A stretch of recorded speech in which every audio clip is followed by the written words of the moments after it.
Hello, my dear students. So in the last lecture we have talked about simple cubic crystal structure.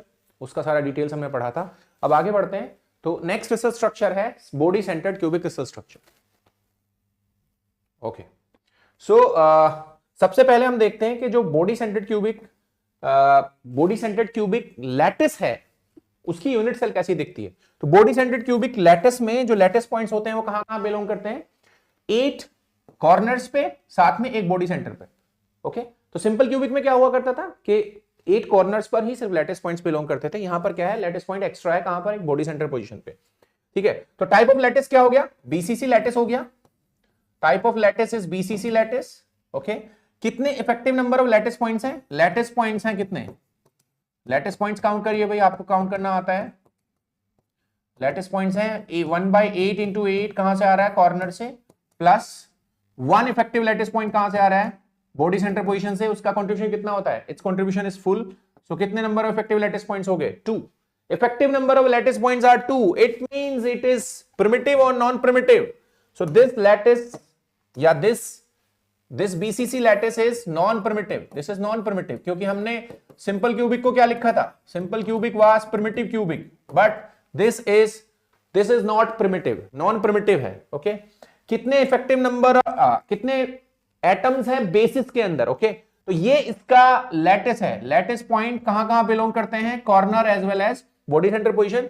अब हम क्या करेंगे, हर lattice point पर कितने atoms put करेंगे, उसी को हम क्या कहते हैं, बेसिस. तो कितने एटम्स पुट करेंगे, एक एक एटम पुट करेंगे हर जगह. तो हमें कैसा दिखेगा, यूनिट सेल, एटम्स का यूनिट सेल ऐसा दिखेगा. ओके. ये क्रिस्टल का यूनिट सेल है. तो इसमें क्या होगा, एटम्स होंगे कॉर्नर्स पर और एटम होगा कहां पर, एक एटम कहां होगा, बॉडी सेंटर पोजीशन पर. तो कितने इफेक्टिव एटम्स हो गए बेसिस में, 2 नहीं हुए भाई, 1 हुआ. हर लैटिस पॉइंट पर हम एक ही एटम रख रहे हैं. ओके. तो इफेक्टिव नंबर ऑफ बेसिस में कितने एटम्स हो गए, पर लैटिस पॉइंट कितने एटम्स हो गए, 1. ओके. नेक्स्ट है effective number of atoms in the unit cell. तो यहां पर क्या होगा, हर लैटिस पॉइंट पर अगर हम एक एटम रख रहे हैं तो इसका मतलब जितने लैटिस पॉइंट्स है उतने ही एटम्स भी होंगे. ओके. तो यहां पर n की वैल्यू जो होगी वो कितनी होगी, 1/8 इंटू 8 प्लस 1 इंटू 1 कितने हो गए, 2.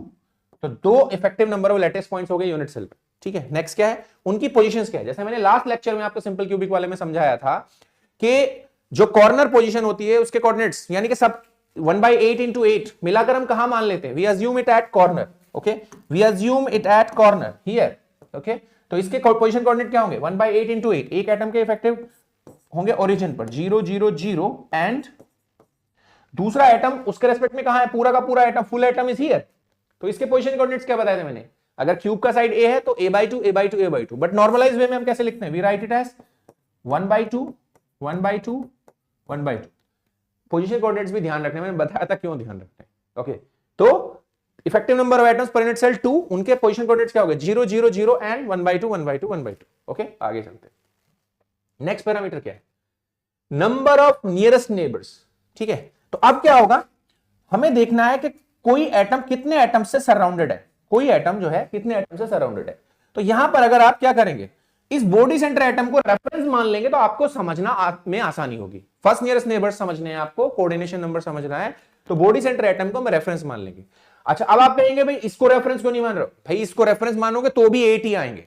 ओके. क्योंकि इसमें क्या है, आपको कितने, अगर हम कॉर्नर को रेफरेंस लेते हैं तो हमें क्या मानना पड़ेगा कि ये जो एटम है, ओके, इसको कितने क्यूब सराउंड कर रहे हैं, 8 क्यूब सराउंड कर रहे हैं. ओके.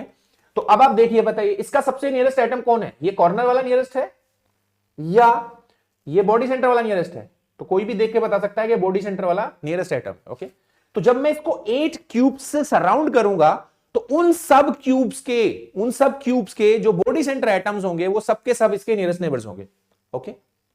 तो या तो आप किसी कॉर्नर को रेफरेंस मानोगे तो आपको 8 क्यूब की टर्म्स में उसको इमेजिन करना पड़ेगा. अगर आप इसको रेफरेंस मानोगे तो आपको एक ही क्यूब से काम चल जाएगा. ओके. तो ऐसा नहीं है कि अगर मैं इसको रेफरेंस मानूंगा तो अलग नंबर आएगा, इसको रेफरेंस मानूंगा तो अलग नंबर आएगा. Number will be same. किसी को भी रेफरेंस मान लो, चाहे कॉर्नर या बॉडी सेंटर, किसी को भी. ओके. तो अगर मैं इसको रेफरेंस मानता हूं तो मुझे साफ साफ दिख रहा है इसको सराउंड करने वाले कितने एटम्स हैं. इसको सराउंड करने वाले 4 ऊपर से हैं और 4 नीचे से हैं. So how many atoms are basically surrounding this body centre atom, 8. तो कोऑर्डिनेशन नंबर कितना है बीसीसी का, 8. ओके. अब हमें लिखनी है डिस्टेंस, कितनी दूर है. ओके. तो हम क्या करते हैं यहां पे, what we do is we can take out this triangle. कौन सा ट्राइंगल भाई? इस कॉर्नर से इस कॉर्नर पर फेस डायगोनल लिया, ये वाला, ओके, एंड एक बॉडी डायगोनल ले लेते हैं, यहां से लेके ये बॉडी डायगोनल, ओके। तो जब हम इस राइट एंगल ट्राइंगल को काट के बाहर निकालेंगे इसमें से, ओके, तो ऐसा दिखेगा, ओके।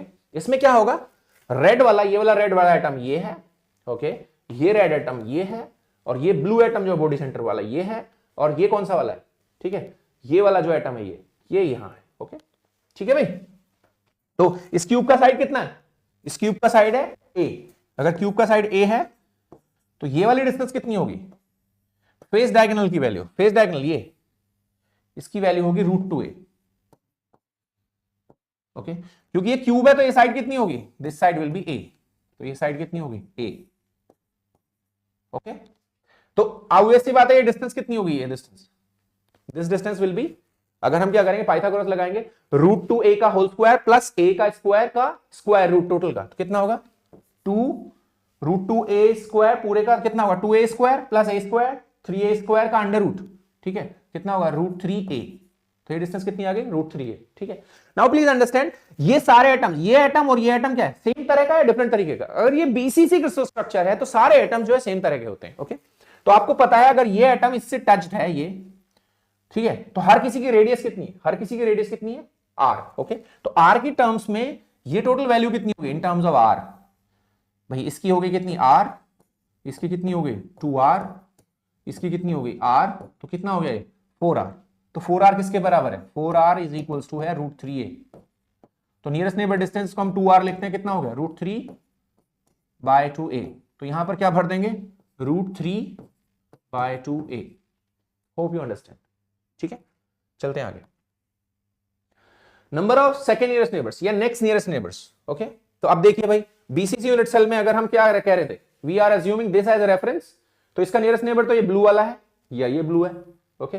फिर इसका नेक्स्ट नियरेस्ट नेबर कौन होगा? नेक्स्ट नियरेस्ट नेबर होगा कौन? इसका खुद का कॉर्नर, ओके।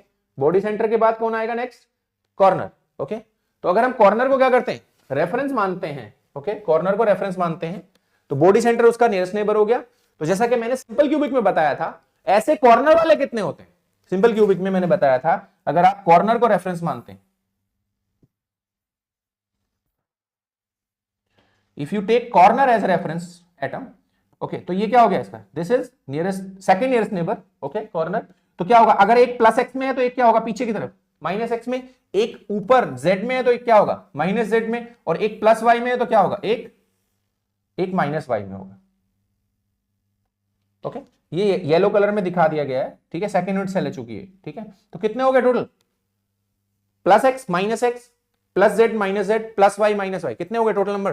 टोटल नंबर हो गया, नंबर पूछा था ना, नंबर इज 6, ओके। या इसको इस तरह देख लो आप, इसमें क्या किया गया? इस एटम को कितने क्यूब से सराउंड किया गया? 8 क्यूब से सराउंड किया गया। तो क्या है, उस बड़े क्यूब में ये जो एटम्स होंगे ये वाले, ओके, वो कितने होंगे? 6, ठीक है। तो कितना दूर होगा? ऑब्वियस सी बात है, कितना दूर होगा भाई? यहां से यहां तक की डिस्टेंस कितनी होगी? ये दिस डिस्टेंस विल बी 8। तो second nearest neighbour distance in BCC is also, BCC is a। Simple cubic में first nearest neighbour distance a हुआ करती थी, बीसीसी में second nearest neighbour distance a होती है, okay. Hope you understand that. Next third nearest neighbours या next nearest neighbours, इनका पहले नंबर देखते हैं, ठीक है। तो जैसा कि हमने एफसीसी में समझा था, क्या अगर कोई एटम, कोई कॉर्नर एटम सराउंड करता है 8 क्यूब से, ओके, तो उसमें जो फेस डायगोनल पर, आप अगर उसको पीछे जाकर देखो आप यहां पर, तो ये एटम के लिए ये कॉर्नर सेकंड नियरेस्ट नेबर है, ये ब्लू वाला एटम फर्स्ट नियरेस्ट नेबर है। तो सेकंड नियरेस्ट नेबर कौन होगा? जो फेस डायगोनल के इधर बैठा होगा यहां पे, ओके। तो अगर हम इस एटम को क्या करते हैं? इस एटम को सराउंड करते हैं, तो यहां पर वो एटम कहां होगा? अगर मैं इसमें बनाना चाहूं उस एटम को, तो कहां शो करूंगा इसको? ऑब्वियसली बात है, I will show it here, okay. यानी कि 8 क्यूब्स में सराउंड करने के बाद जो एटम यहां सिटिंग होगा वो क्या होगा? थर्ड नियरेस्ट नेबर होगा। ये कौन है? ये सेकंड नियरेस्ट नेबर है, ओके। तो यहां पर उसी को शो किया गया है, ठीक है। तो कितने होंगे एक्स वाई प्लेन में? जैसे बताया था, थर्ड नियरेस्ट नेबर कितने होंगे? In X Y plane we have 4, in Y Z plane we have 4, in X Z plane we have 4। So how many atoms, third nearest neighbours in BCC will be 12। 4 into 3, 4xy, 4yz, 4zx. Okay, I hope you understand that. तो third nearest neighbour distance कितनी होगी, sorry distance कितनी होगी भाई, ये कितना दूर है यहां से, हमें पता है ये क्यूब का साइड a है, ये कितना है a है, तो ये डिस्टेंस कितनी होगी फेस डायगोनल की वैल्यू, इट इज √2a. तो in case of BCC number of third nearest neighbours are 12, distance is √2a. Next, volume of the unit cell, obviously बात है volume of the unit cell कितना होगा, ये कितनी side का एक क्यूब है, this is cube of side A, so how much is the volume of unit cell, unit cell का वॉल्यूम होगा a क्यूब. ओके, अब now the question comes, what is the volume of primitive unit cell of BCC. अब आपको पता है इसके पास कितने इफेक्टिव लैटिस पॉइंट्स हैं, it has 2 effective lattice points. So it is primitive और non primitive, it is non primitive. But अगर हम इसकी एक प्रिमिटिव यूनिट सेल कंस्ट्रक्ट करना चाहें तो उसके पास कितने इफेक्टिव लैटिस पॉइंट्स होंगे, it will contain 1 effective lattice point. ठीक है, तो बताइए भाई VP प्रिमिटिव यूनिट सेल का वॉल्यूम कितना होगा, मैंने बताया था फॉर्मूला, यूनिट सेल का volume divided by effective number of lattice points with the unit cell. कितने हैं, 2. तो एक दो लैटिस पॉइंट के लिए वॉल्यूम कितना है, a क्यूब, तो एक के लिए कितना होगा, a क्यूब बाई 2. तो BCC की प्रिमिटिव यूनिट सेल का वॉल्यूम कितना होता है, a cube by 2. Please remember it. Okay, atomic density ρn. Okay, कितने इफेक्टिव आइटम्स हैं यूनिट सेल के पास, 2. कितने वॉल्यूम में है, a क्यूब. तो what is the atomic density, total number of atoms divided by volume unit cell में, 2 by a cube. This number density is also very important parameter. Next, atomic packing factor, जैसा कि मैं इसका definition पहले ही बता चुका हूं आपको, it is volume of the atoms in the unit cell divide by volume of the unit cell. Okay, तो कितने इफेक्टिव एटम्स हैं अभी भाई, there are 2 effective atoms, each has volume. Atom कैसे ट्रीट होगा, एक स्फीयर की तरह 4/3 pi r cube divided by a cube, unit cell का वॉल्यूम. अब a एंड r का रिलेशन क्या है, सिंपल क्यूबिक जैसा नहीं है, इसमें 2r की वैल्यू कितनी है यहां पे, अभी देखा था हमने, nearest neighbour distance in case of BCC was √3/2a. Okay, तो यहां पर हम क्या करेंगे, a की जगह क्या रख देंगे, ऊपर हो गया 8 pi by 3 pi r cube divided by a cube. a की वैल्यू कितनी है यहां पे, 4r/√3 का क्यूब, 4r/√3 का क्यूब. तो r क्यूब इज कैंसिल्ड, नीचे बना 4 into 4 into 4 64. ठीक है, तो ऊपर कितना चला गया, 3√3 पाई, r cube is cancelled. Okay, नीचे कितना बचा, नीचे है 64. ओके, 4 into 4 into 4 64, नीचे क्या है, तो क्या बच गया नीचे 8 से 64 8. ठीक है, अच्छा नीचे क्या है, ये वाला 3, दिस इज ऑल्सो 3. सो ये आंसर आ रहा है √3 pi by 8, √3 pi by 8. If you calculate this √3 pi by 8, it will be 0.68, numerical value होगी 68%. तो BCC का पैकिंग फ्रैक्शन कितना होता है, 68%. इसका मतलब क्या है कि 68% of the volume is occupied by the atoms and rest is empty. Okay, so hope you understand the calculation as well as the answer result. Next, what is packing, जैसा कि मैंने बताया था, लूज पैक्ड और close packed होने के लिए क्या क्राइटेरिया है. ठीक है, अगर किसी क्रिस्टल स्ट्रक्चर का APF लेस देन 74% है 3D में, ओके, एंड उसका जो कोऑर्डिनेशन नंबर 12 से कम है 3D में, तो उसको हम क्या कहते हैं, we also call it loose packed structure. तो ये भी कैसा स्ट्रक्चर है, क्लोज पैक्ड या loose packed, so it is a loose packed structure, loose packed structure. तो इसका APF 3D में, 3D क्रिस्टल है ना ये, 74 से कम है एंड कोऑर्डिनेशन नंबर 12 से कम है. कोऑर्डिनेशन नंबर कितना है, 8. Okay, now you will also remember some examples, iron, chromium, sodium, lithium. ठीक है, LiNa के RBCS, ये किस क्रिस्टल में क्रिस्टलाइज होते हैं, BCC क्रिस्टल में क्रिस्टलाइज होते हैं. ठीक है, hope you understand BCC crystal structure in detail. Please share and subscribe. Thank you so much. See you in the next video.